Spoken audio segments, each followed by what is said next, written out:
final da mensagem, eu vou dar para vocês um folhetinho desse, com uma mensagem. Assim você pode pregar para outras pessoas também, amém? Então, o tema da mensagem é esperança da ressurreição. Diga comigo.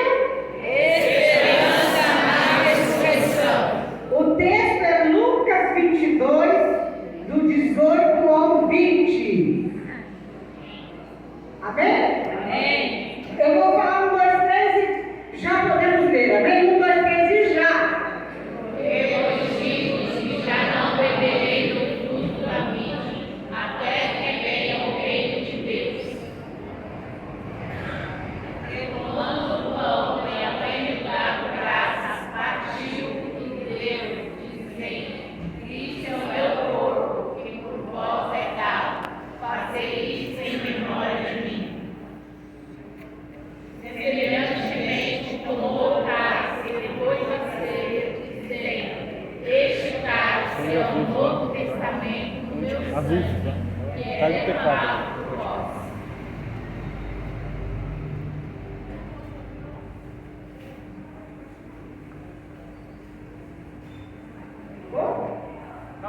Acabou. Versículo 20, né? A palavra de Deus aqui fala que Jesus disse que essa seria a última Páscoa, a última ceia que Jesus participaria ali com os discípulos. É interessante que essa passagem bíblica, Jesus está ali com os discípulos e com todos os seus discípulos, incluindo Pedro, que ia negar Jesus, incluindo Judas, que ia negar Jesus também, trair Jesus, incluindo Tomé, que ia descrer nele. Mas presta atenção, todos estavam à mesa com Jesus, todos. E Jesus, ele distribui ali a ceia para todos.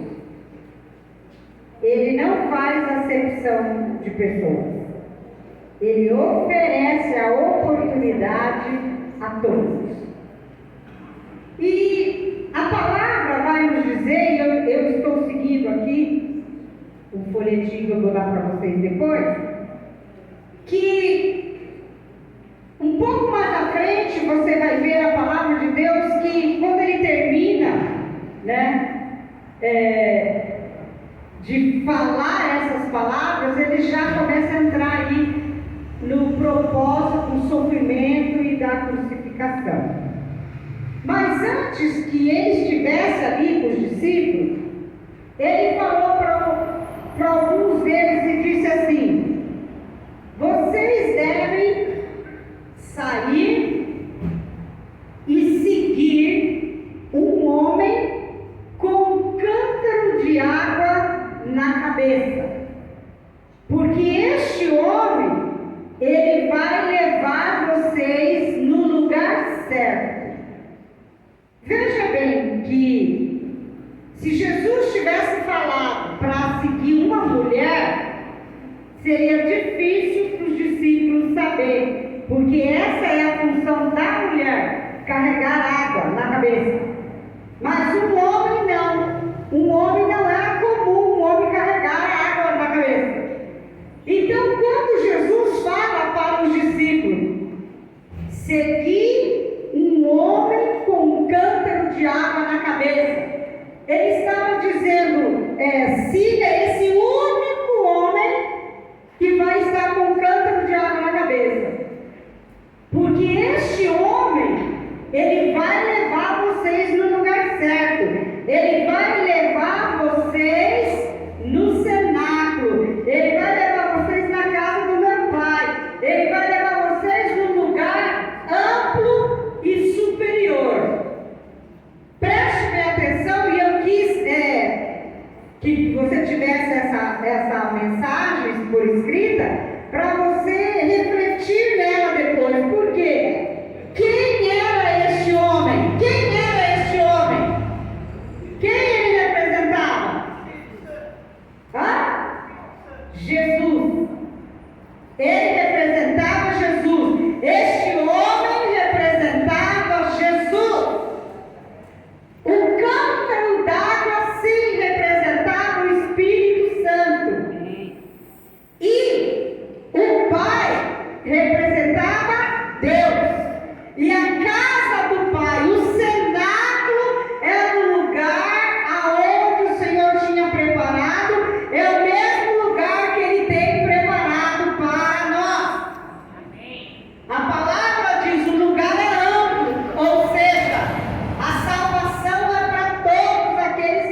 que Deus nos fala que se seguirmos o homem do cântaro de água, ele nos levará a dimensões espirituais maiores.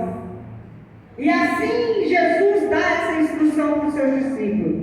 E ele diz aqui: na casa do meu Pai.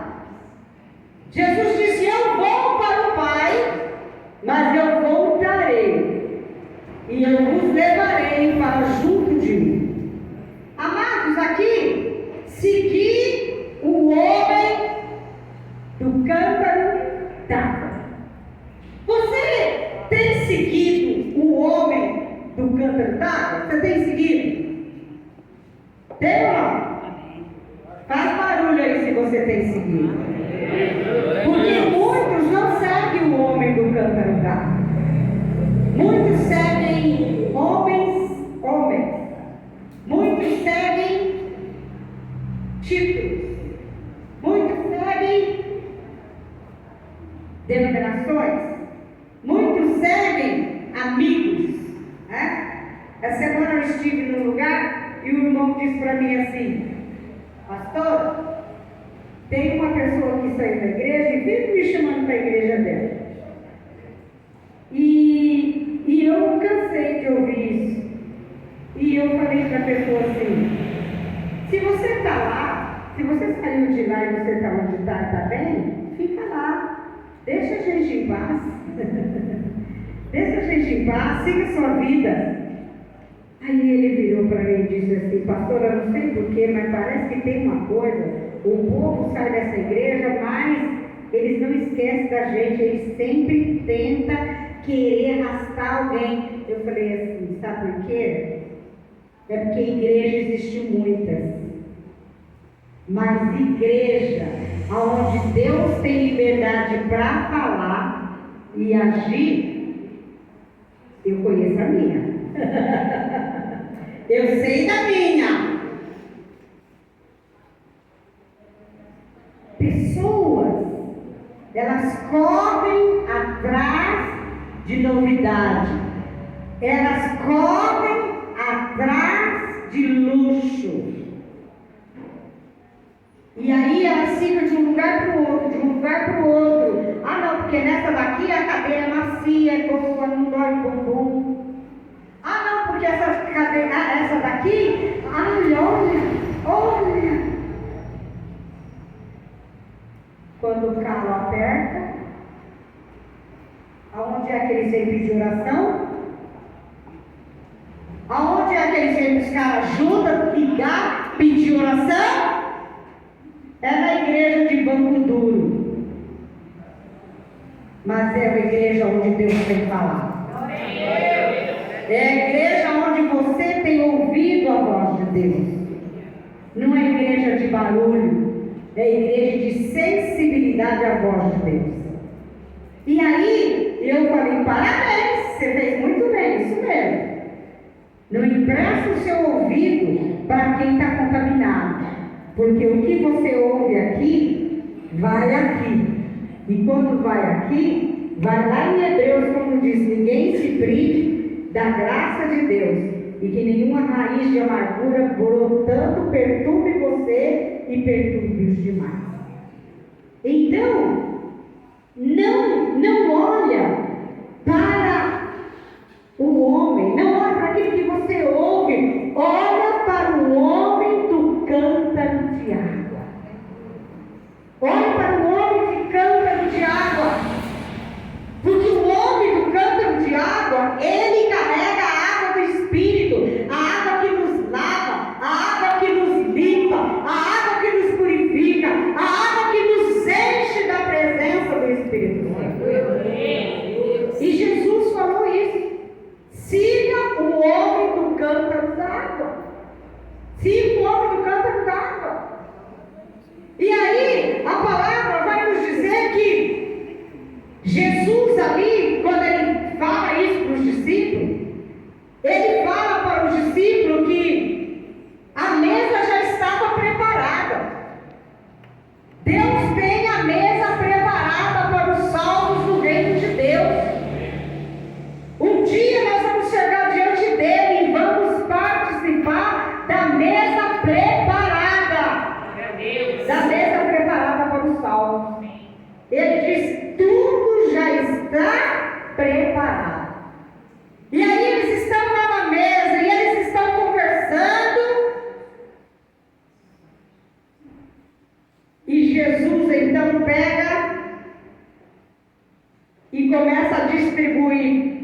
para eles o pão e o cálice.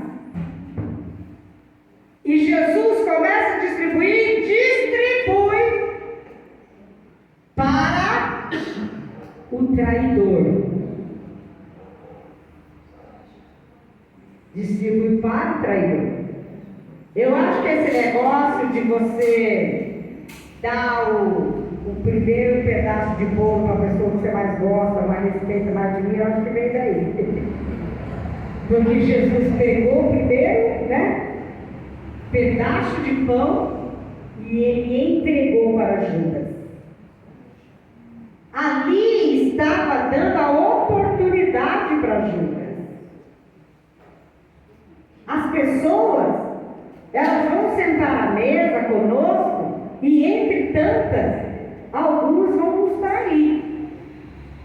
Algumas vão nos decepcionar. Porque isso faz parte da natureza humana. Agora, o importante não é o que elas fazem, é a maneira que você lida com isso. Jesus era vida, ele era amor, e ele deu a oportunidade para Judas, só que Judas não quis. Então, que você possa ser aqueles que assentam à mesa de Cristo, mas que você nunca seja tido como traidor ou como traidora. Porque aqueles que assim o fazem pagarão um preço alto. Então, que seja como João, que seja como André, aqueles que sentaram à mesa e foram até o fim. Não seja como Pedro, que depois um pouquinho que Jesus sai daqui, ele fala para Jesus: não, Senhor, por você eu morro.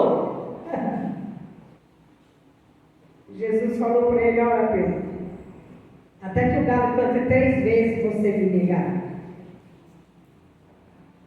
E hoje quero fazer menção aqui de um teólogo, um professor muito preparado, que é o Mário Caldeirão. Alguns de vocês conhecem, marido da Gisele. Ele deu um estudo para nós, lá no Peru, sobre essa passagem bíblica, que ele ficou 1 hora falando só desse texto de Pedro. Gente, mas quanta coisa eu aprendi com aquele homem dentro desse texto. Quando Jesus fala para Pedro sobre que ele negaria Jesus 3 vezes. Então, Jesus aqui, ele sabia que Pedro ia negar, ele sabia que Judas iria trair, ele sabia que Tomé não ia acreditar nele, mas ele não desprezou. Esse é o nosso problema. Quando uma pessoa faz uma coisa para a gente, desaponta a gente, a primeira coisa que a gente faz é ignorar. É a nossa defesa humana. Mas Jesus não fez isso. E aí Jesus então diz: olha, nós estamos sentados à mesa, a mesa está tudo preparado, está tudo bonitinho. Irmãos, a Santa Ceia é um dos cultos que você nunca pode faltar, só se não tiver jeito.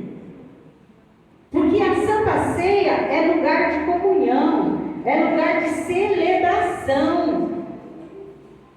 E aí a gente, eu como pastor, às vezes falava para a pessoa: eu senti falta de você na ceia. Pastora, é que eu fui lá na igreja tal e eu passei a ceia lá, pastora.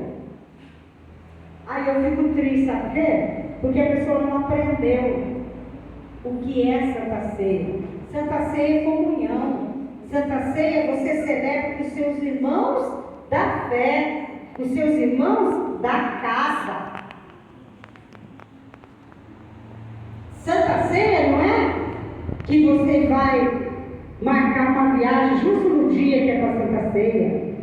Ou se não teve jeito, tudo bem, então vai lá na igreja naquela Santa Ceia. Mas você precisa aprender a saber o valor de estar junto, de sentar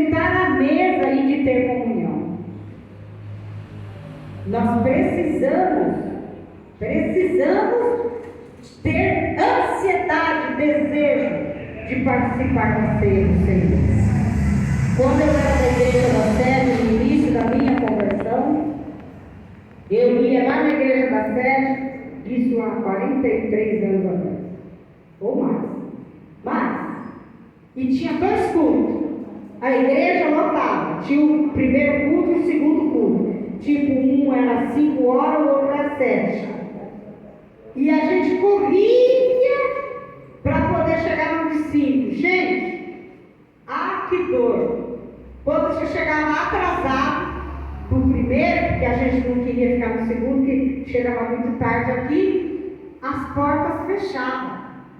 Eram as portas de vidro, quando dava horário, estava lotado, os diáconos fechavam. E a gente, quantas vezes eu cheguei na porta de vidro, batia, deixa eu entrar. Não, era o outro. Aí a gente sentava lá fora e esperava o outro culto.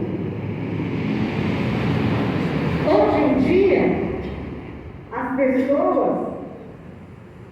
nossa, gente, esqueci que é culto da ceia. As pessoas hoje não têm mais aquela sensibilidade para o culto da Santa Ceia. Jesus disse: tudo está preparado. Tudo está preparado. E só vai sentar à mesa com ele lá aqueles que lavaram as suas vestiduras no sangue do Cordeiro. Aqueles que seguiram o homem com o cântaro de água. E Jesus, então, ele vai para a cruz. Eu estou aqui correndo, falando, de um livro, praticamente em alguns minutos. Jesus vai para a cruz, ele sai dali, depois ele vai para a cruz, e Jesus deixa aqui para nós alguns ensinos lá na cruz. Primeiro ensino que Jesus demonstra amor pela salvação do homem, porque tinha 2 ladrões com ele, um deles se arrependeu e ele disse: hoje mesmo estarás comigo no paraíso. Então veja, ali na cruz, Jesus demonstrou o amor pela salvação do homem. Segundo exemplo que Jesus nos dá, a lição que Jesus nos dá, Jesus se preocupa com a família dele. Jesus se preocupa com a família. Jesus olha, ele estava lá na cruz e ele fala: mulher, eis aí o teu filho. Filho, eis aí a tua mãe. Ele estava dando uma atenção para a família. Segunda lição que ele nos dá. Primeiro, a salvação do homem. Segundo, o cuidado com a família. E em terceiro e último, que ele traz aqui de lição para nós, ele diz: tudo está consumado. Ele diz: eu terminei a minha missão. Eu terminei o propósito de Deus na minha vida para que eu viva. Que bom que quando nós chegarmos no fim da nossa vida, a gente possa olhar e dizer: combati um bom combate, guardei a carreira a fé, agora o que me resta é a coroa da vida. Terminei a minha missão, cumpri o meu propósito. Que bom que eu e você possamos dizer isso, ter isso no nosso coração no fim da nossa vida. Por quê? Porque cada um de nós temos uma missão nessa terra. Temos uma missão. A sua missão não é ser igual vagalume, ficar brilhando num monte de lugar. A sua missão é estar no lugar, dar fruto ali para o reino de Deus. Essa é a nossa missão. Cada um de nós temos uma missão. E aí, vamos já para no final dessa palavra, Jesus morre ali na cruz. E a palavra diz que, lá em Pedro, que Jesus desce às profundezas do inferno. Eu gosto muito desse texto, porque eu gosto muito de imaginar coisas. E aí eu imagino Jesus. Jesus, quando ele morre, eu acho que foi o único momento que teve alegria e festa no inferno. Porque quando Jesus morre, os capeta, os demônios, o diabo se alegra. Conseguimos! Conseguimos! Tinha uma mulher que... eu não vou falar o nome do santo, não. Mas quando ela sabia que alguém tinha saído da igreja aqui, ela falava para mim assim: fulano de tal não está vindo mais na igreja. A senhora sabia? A senhora sabe? Só que no olhar dela eu via a alegria. E eu sou meio energia mesmo. Eu falei para ela assim: e você? Você é filha de Deus trabalhando com o diabo? Ai, pastor, está arrependido. Eu falei: não, porque você está falando com alegria que a pessoa saiu da igreja. E quem ama a alma, quem ama a igreja, quando ele fala isso, ele vai sentir a tristeza. E você, pelo contrário, você tem alegria. Então tem alguma coisa errada com você. Se você está numa igreja que você se alimenta, que você é amado, que você é cuidado, e você fica feliz porque alguém saiu, você pode ser filho de Deus, filho de Deus, mas você está trabalhando umas horinhas aí no diabo. Porque isso não é de Deus. Então, olha, a palavra do Senhor aqui, ela fala que Jesus desceu às profundezas do inferno. E quando ele desce às profundezas do inferno, o diabo se alegra. Matamos o Filho de Deus, agora acabou. Mas de repente, Jesus entra lá no inferno. Ele entra no inferno porque ele é vida. Ele entra no inferno porque ele é filho de Deus. E essa parte eu gosto de imaginar, aqueles capetas lá, tudo em tormento, e Jesus com aquelas vestes brancas, ó, cravo furado aqui, e ele entra ali. Aleluia!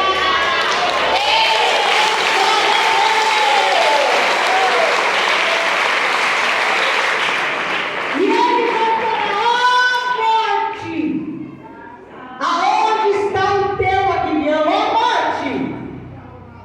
Porque Jesus é vida. E a palavra de Deus diz que ele desceu ao inferno. Por que ele foi lá no inferno? Ele foi lá para pegar a chave da vida. Ele foi lá, sabe para quê?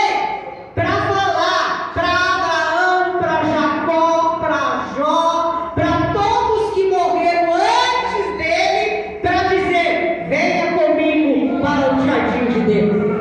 Venha comigo para o paraíso, porque todos esses homens que morreram na esperança do Messias, eles estavam no domínio da morte. Mas a palavra diz que ele desceu e ele veio ali trazer a vitória. Há um dos textos que eu gosto muito, que está no livro de Jó. Ele diz assim: eu bem sei que o meu Redentor vive, e depois de consumida a minha carne, eu verei a Deus. Olha a fé de Jó, não é só paciência, era fé. Porque Jesus não tinha vindo, mas ele já avistava a sua redenção. Então Jesus entra lá e Jesus tira a chave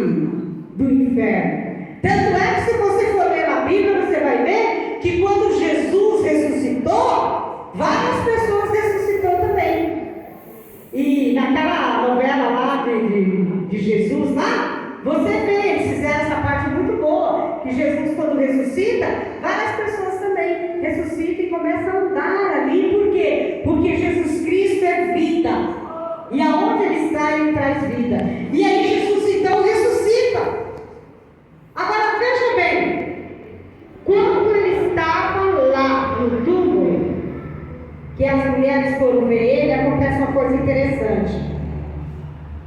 Ele ressuscitou, elas entraram ali para ver, e o que elas veem ali? Um lenço dobrado e colocado de lado na cabeceira de Jesus. O lenço que estava enrolado nele não estava dobrado, mas o lenço que estava na cabeceira, colocado na cabeceira ao lado. Por quê? Presta atenção. A prática nesse meio judaico era qual? É quando dentro da cultura deles, depois que é colocada a mesa para o alimento, para a refeição, o servo do Senhor ficava de lado, numa distância que o Senhor não pudesse ver ele, um ver o outro. E ele ficava ali parado para esperar o amo terminar de comer para ele retirar a mesa. Agora, quando o Senhor terminava de comer, que o lenço era jogado sobre a mesa, o amo podia sair de lá e vir retirar a mesa porque ele tinha terminado de comer. Mas quando o lenço era dobrado e colocado ao lado, ele estava dizendo: não tire, porque eu não terminei ainda e eu volto. Olha que palavra Jesus está falando para mim e você. Eu não terminei ainda, eu vou para o Pai, mas eu voltarei para vós. Eu voltarei.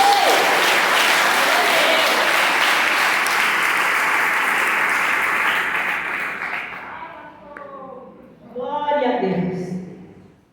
Eu voltarei para vós. Não terminei ainda. Tem alguns que eu preciso levar. Ah, que coisa maravilhosa é essa! Jesus foi preparar um lugar para nós.